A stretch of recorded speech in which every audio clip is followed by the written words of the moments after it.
ചെറുപ്പത്തിൽ കച്ചവടം ചെയ്യുകയും യാത്രാസംഘങ്ങളോടൊപ്പം യാത്ര ചെയ്യുകയും ചെയ്തു. അദ്ദേഹത്തെക്കാൾ 15 വയസ്സ് കൂടുതലുള്ള ധനികയും ബഹുമാന്യയുമായ വിധവയായ ഖദീജ അദ്ദേഹത്തെ ജോലിക്കെടുത്തു. അദ്ദേഹത്തിന്റെ സത്യസന്ധതയിലും ബിസിനസ് മിടുക്കിലും ആകൃഷ്ടയായി 25-ാം വയസ്സിൽ 40 വയസ്സുള്ള ഖദീജയുമായി വിവാഹം. ഫാത്തിമ ഉൾപ്പെടെ കുറച്ച് കുട്ടികളുണ്ടായിരുന്നു. പ്രവാചകന്റെ കൊച്ചുമക്കളാണ് ഹസനും ഹുസൈനും.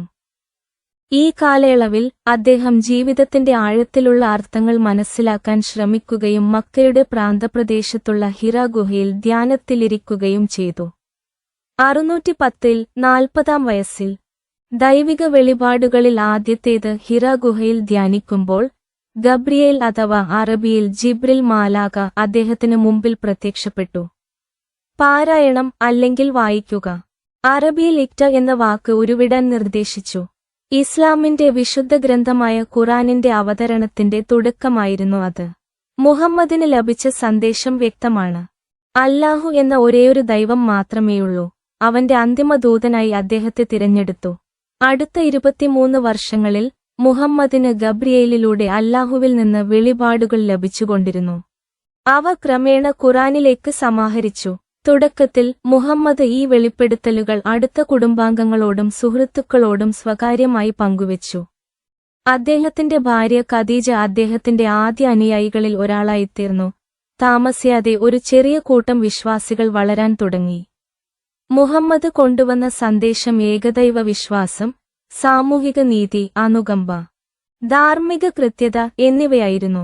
വിഗ്രഹാരാധന നിരാകരിക്കാനും എല്ലാ ആളുകളോടും അവരുടെ സാമൂഹിക പദവി പരിഗണിക്കാതെ തുല്യ പരിഗണന നൽകാനും ധാർമ്മിക തത്വങ്ങളിൽ അധിഷ്ഠിതമായ ഒരു സമൂഹം സ്ഥാപിക്കാനും അത് ആഹ്വാനം ചെയ്തു.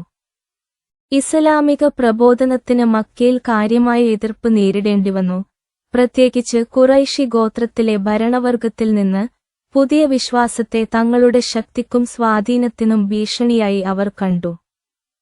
കാബയുടെയും അതുമായി ബന്ധപ്പെട്ട മതപരമായ ആചാരങ്ങളുടെയും മേലുള്ള തങ്ങളുടെ നിയന്ത്രണത്തെ ദുർബലപ്പെടുത്തുന്ന അദ്ദേഹത്തിന്റെ ഏകദൈവ വിശ്വാസത്തെ അവർ നിരസിച്ചു.